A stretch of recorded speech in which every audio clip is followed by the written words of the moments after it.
my name's Cam and I'm from Ripple Books, and thank you all for coming here tonight. It's really great on a Sunday night. It's -2 outside, and it's wonderful to see you all here at the reading tonight. We are presenting the Book of Names, which is the white book over there by Royce, Leville, and we also have music tonight from Joel Saracula.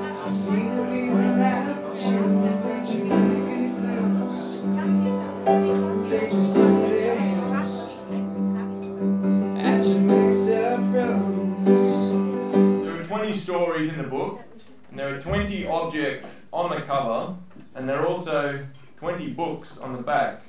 So I quite like that cover, very much the back side, because the stories are like small books. Komal is going to read the story Esmeralda. Here we go. Esmeralda. He wants to leave, but his wife insists on staying, and he can't be bothered arguing. So after the intermission, he buys a bag of peanuts and 2 cups of wine, and they return to their seats in the 4th row. He takes the aisle seat this time, so he can stretch out his legs and maybe dash off to the bathroom for an extended toilet break if things get too crazy. The bag of peanuts is warm in his hands, the nuts still in their shells. He starts breaking them open, dropping the remains on the already shell-covered floor. He offers the bag to his wife. Her hand stares around inside, seeking out the biggest of the nuts. The audience gets settled and the lights are dimmed. As with the start of the show, there is a palpable air of expectation. The audience members remain strangers to each other, but are connected by their collective desire to see more feats of the amazing and witness the grotesque. The show's first half had bordered on violent, the performers pushing the limits of taste and physicality in order to extract the necessary gasps and screams from the audience. There was a rather bizarre tooth removal, which he thought was staged. There was quite a lot of blood when the knife trick went wrong. An ambulance was called, and the paramedics exhibited a fumbling intensity that led him to believe that it wasn't part of the act. The knife catcher's screams were very real. This was followed rather cunningly, he thought, by the chainsaw juggling that had everyone on the edge of their seats, expecting a limb or two to be lopped off. The paramedics hung around, loitering to the side of the center ring, just in case. Their crackling walkie-talkies ruined the atmosphere somewhat, but the trick went right, the juggler stayed whole, and the medics left. The rest of the performances were just outright strange. They only seemed interesting for their strangeness. He didn't think there was a terrible amount of talent or skill involved. It was all just weird. This circus was definitely not for children. He likened it more to performance art, the artistry of torture, almost. He was glad the show hadn't drifted into the realm of the pornographic. At least not yet. The murmurs of the audience die down as the ringmaster walks towards the circle of light projected from the lone spotlight, positioned just slightly to the left in the center ring. He's skinny, quite tall, and wearing a dark purple suit that appears to be made of velvet. The suit jacket has tails, and there's a monocle attached to the lapel. He puts the monocle in place in his left eye. It lends him an old world sense of entitlement and grandeur, like a faded aristocrat fallen on hard times. The ringmaster proved in the first half that he was a man of few words, that these incredible acts required little introduction. But he actually appears rather bored with the whole thing, that he had, perhaps, once failed at a more regular and respected profession, and somehow through the course of happenstance and wrong turns, had ended up here in a purple velvet suit, introducing amateur weirdness passed off as entertainment. He raises the microphone. "Ladies and gentlemen," he says in a monotone, "I give you the astonishing, the mesmerizing Esmeralda." The lights go out. There's a soft humming as several ultraviolet lamps are switched on, bathing the center ring in a soft neon purple glow. Small specks are visible on the carpet and could be bits of confetti or drops of the knife catcher's blood. For a while, nothing happens. Then, something starts moving behind the curtains, an animal on all fours, black and white with the white glowing through the thin curtains. An animal on the prowl, moving slowly. Everyone watches for movement, for this animal to appear. He thinks it's some kind of a big cat, maybe a tiger. He hopes so. Esmeralda the white tiger. His wife's hand digs noisily into the bag of peanuts and stares around. The sound makes the animal stop. Even from behind the curtain, it's clear that the tiger's head moves and looks directly at him and his bag of nuts. His heart starts to beat very fast, imagining Esmeralda coming straight for him, devouring him and the nuts. But the animal doesn't move. His wife's hand slowly withdraws a nut from the bag, careful not to make a sound. Others in the audience have responded to Esmeralda's reaction. No longer are they shelling nuts or chewing. They are held spellbound by this animal prowling behind the curtain. She starts to move again, gracefully, slowly. The curtains shimmer as she passes. Esmeralda walks the length of the curtain and back again, stopping in the middle. Then a section of the curtain is parted.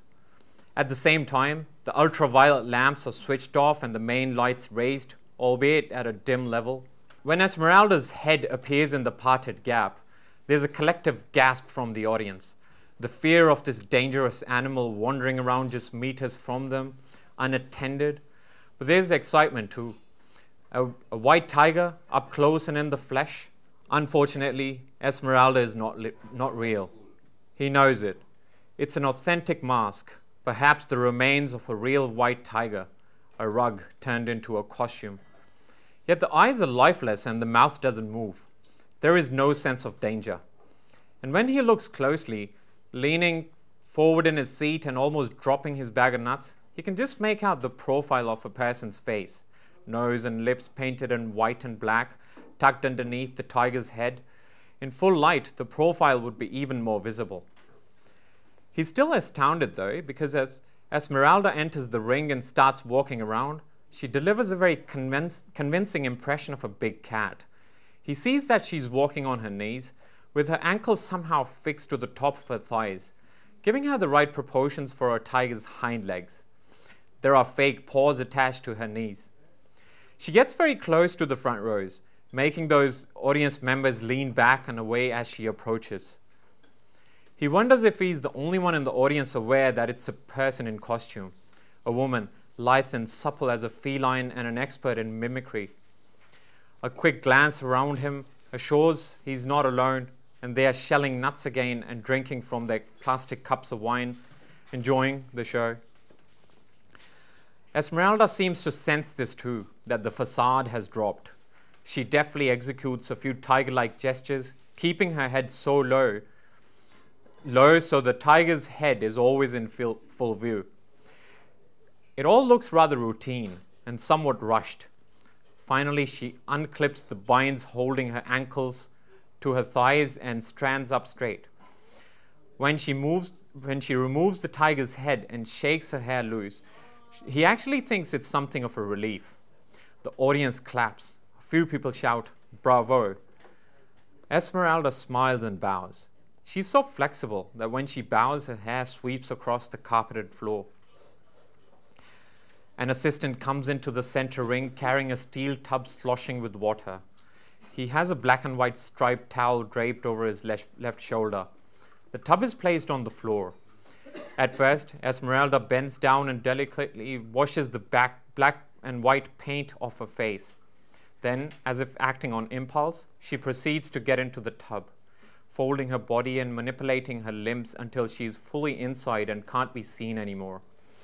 Audience members stand up to see if she's still there, until everyone is standing, trying to get a look. Peanut shells crack under their feet. He stands as well. Being tall, he's able to see over the heads in front. Esmeralda is slightly magnified by the water, an embryo in a halved egg. Her mouth and nose are just above the surface so she can breathe. Everyone claps. As she slowly starts to emerge from the tub, theatrically stretching and struggling as if exiting the womb, the people in the audience go back to sitting. Out of the tub, Esmeralda is now all in white, some kind of bodysuit. The black tiger stripes were only painted on. He's somewhat disappointed that she's not naked. as he'd thought the whole costume may have been body paint, apart from the tiger's head and fake paws. But because she has a tremendous figure, all soft muscle and supple tendons, curved and taut. She's as good as naked in that tight bodysuit, but he'd much prefer to see her in the flesh. Still employing graceful, rather feline movements, she towels herself down. The assistant holds up a mirror so she can check if all the paint is gone from her face. She pulls her wet hair back and secures it in a short ponytail. She even playfully licks the back of her hand and uses the hand to smooth her eyebrows. The gesture draws soft murmurs of laughter and she smiles in response. She wraps the towel around the assistant's neck like a scarf. He lifts the tub and carries it out of the center ring. The lights are raised further, making Esmeralda's bodysuit shine and glow, almost gold. She moves into the very center of the center ring. He can't stop staring at her. The way she moves, her very presence. There's something otherworldly about her, something fresh and pure, untainted, virginal, sexual. A woman transformed into a white tiger, then into a fetus and a newborn, and now into this glowing, mesmerizing embodiment of feminine perfection. Every single part of her is perfectly formed and in exactly the right place. He's feeling something deep inside he's never felt before, something primal. He's struck by the intense desire to pick up a club, pound her on the head with it, and drag her away by her ponytail. And he'd kill anyone who tried to stop him. He's suddenly aware that he's never been in love, until now. As the stunning Esmeralda stands in the center ring, readying herself for whatever her next performance will be, he sneaks a look at his wife. They've been married for nearly 5 years, and only her commitment and proximity turn him on. It's his second marriage. Between the marriages, there were a few girlfriends, plus the handful before his first marriage, but none of those girls and women made him feel like this, and it all seems like so much wasted time and effort. Because this is what animal attraction feels like. This is pure carnality. He fixes his eyes on Esmeralda as she balances on one leg and raises her other leg behind her, raises it and raises it until it's perfectly straight above her, and she arches her back slightly and grabs that leg's shin with her upstretched hands. It seems impossible, and audience members gasp and cough in amazement, but she appears to do it with ease. He thinks it would be just incredible to have sex with Esmeralda, with someone who could manipulate her body like that. Imagine the tricks she could do in the bedroom, the positions she could achieve. As she stands there, legs so unbelievably extended, his sexual imagination takes him far beyond the dull scenarios and standards he knows. The possibilities seem endless. He envisions small elevators, telephone booths, economy-sized cars, closets, airplane bathrooms. He could fit Esmeralda in anywhere. She lowers the raised leg until it's at 90 degrees to her other leg and bends over so her hands touch the floor. He feels suddenly foolish for taking his carnal feelings towards Esmeralda and making them domestic. Her hands on the floor, she raises her body into a handstand, perfectly straight, but then goes further, her spine arching backwards, folding almost, as her legs go over and past her head, almost to the floor. She holds the sickening position. "Oh my God," he hears his wife say. Esmeralda doesn't smile. She doesn't appear to be in any discomfort or pain, but she also seems to gain no pleasure from her movements. He thinks this is sad, that she's just performing. Perhaps that's how it would be at home with her as well. Getting close would require her to perform, to put on a show of sorts, that he'd never really get to know the real Esmeralda. He wonders if that's her name. She lowers herself out of the handstand. An assistant brings out 2 chairs and Esmeralda executes the splits with a foot on each chair. The weight of her torso causes her legs to bend in a very slight U shape. The audience claps. Several members are simply staring and clapping dumbly. Others look away. He imagines her giving birth to her own baby, able to bend so far forward that she could see the baby's head. They wouldn't need a doctor or a hospital. They could live in a cave or roam the world like gypsies, with Esmeralda performing her contortions for fast money. He could be her lone ringmaster in a natty suit with a top hat that people could put their cash inside. Esmeralda would be more than enough talent for a carnival of one. But no, He doesn't want to share her. He doesn't want her to perform for people like this. A cave would be better, living wild.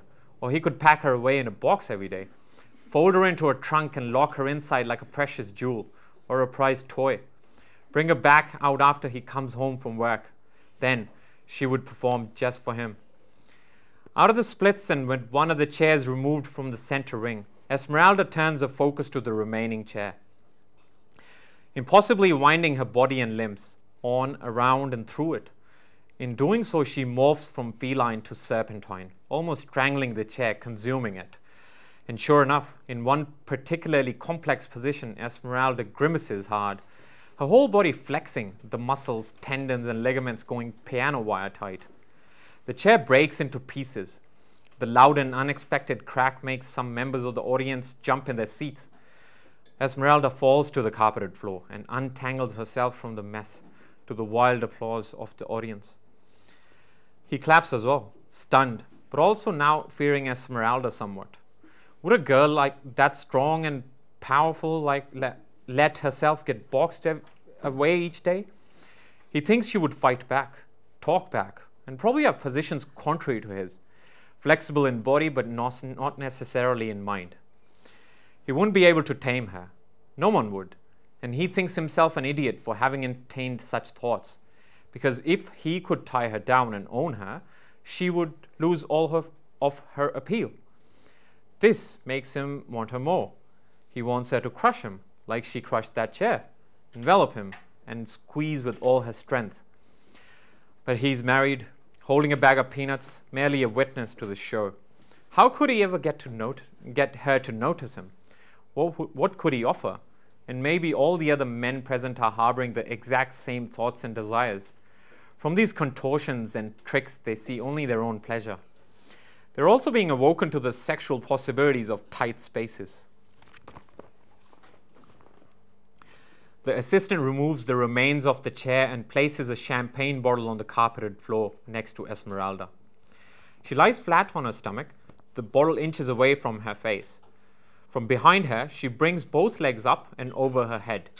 With her toes, she manages to loosen and remove the wireframe holding the cork secure. A second assistant enters the center ring. From her toes, he plucks the wireframe, shows it to the audience, then pockets it. Things start to slow down a little. Esmeralda takes a long time to bring her legs back to the floor and an even longer time to raise her hips high, balancing on her hands and feet in the very likeness of a stretching cat. She even lets out a kittenish yelp of pleasure once her hips reach their zenith. The champagne bottle and the tension being created by the slow movements make him think they're reaching the climax of her performance. He wonders what her sexual climax would sound like. If she's a kitten when stretching, does she roar like a tiger when she orgasms? He grunts with amusement, getting a sharp elbow in the ribs from his wife. Standing straight, Esmeralda raises her right leg. One assistant holds it while the other reaches down and lifts her left leg. Now in the splits position, with an assistant holding each foot, Esmeralda is carried over to the champagne bottle and slowly lowered on top of it. She gets herself comfortable, manipulating her hips to achieve the desired position. Because of his angle of viewing, it's not quite clear with what she's actually gripping the cork, but she's definitely got hold of it.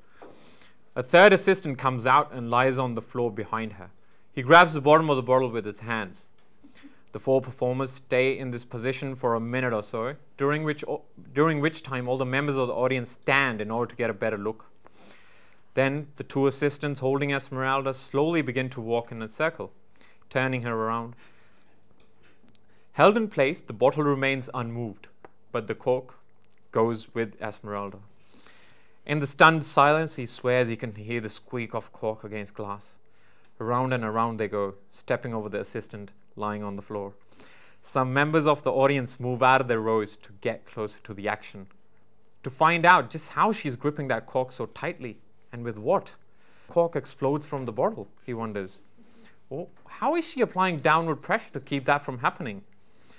His wife pushes him out of the row and jostles with the others to get closer. He finds this painfully slow uncorking very arousing, and from the looks on the faces of the men around him, some with their hands deep inside their trouser pockets. He sees he's not alone in wanting to be the bottle. But Esmeralda's face is expressionless. She simply lets herself be turned. Finally, there's a soft, gaseous hiss as the pressure is released from the champagne. The audience lets out a collective breath, a sigh that sounds vaguely sexual. And as Esmeralda is lifted away from the bottle, they join together in giving her an incredible amount of applause. Her arms raised in theatrical triumph, the assistants carry Esmeralda backwards, out of the center ring and behind the curtain. The remaining assistant picks up the bottle of champagne and pours it into the cups extended by audience members. The cork is nowhere to be seen. He falls back into his seat, exhausted and just a little bit disgusted. With his wife clamoring for a cup of champagne, he leaves the bag of nuts on his seat and dashes outside. It's dark. The peanut and wine stall, which glowed during intermission, has been closed and shuttered. He follows the edge of the enormous tent, where a slither of light is shining from the gap between the canvas and the ground. It's a marked trail that leads him to the caravans behind. He finds the makeshift stage door, which is a black curtain, and peers inside. Other performers are getting ready. Some are gathered together, drinking. He sees the man who was wounded in the knife act, his right arm heavily bandaged, playing an accordion. One of the assistants is milking a goat. There's a donkey dressed up like a piñata with a handler nearby holding a baseball bat and wearing a sombrero. He decides that's one act he can miss. There's no sign of Esmeralda. He looks towards the caravans. Only one has light in the window, and it flickers like candlelight. He heads for it. From another caravan, a chained-up dog barks and tries to run towards him, coming up short because of its metal leash. Scared, he edges around the still barking dog and gets to the caravan's door. He knocks. The dog suddenly stops barking and sits down. He turns to look. The ringmaster is standing in front of him. "Help you?" the ringmaster asks. Up close, he thinks the ringmaster is taller and more filled out than when seen from the seating area, more threatening and vicious, hardened by experience. "You want to talk to Esmeralda, yeah? Tell her how great she was? Well, she doesn't associate with audience members." They stand for a few moments in silence. He thinks the ringmaster is possessive of Esmeralda. He's possibly her guardian of sorts. Had once fought for possession of her from a previous master and has since fought of others.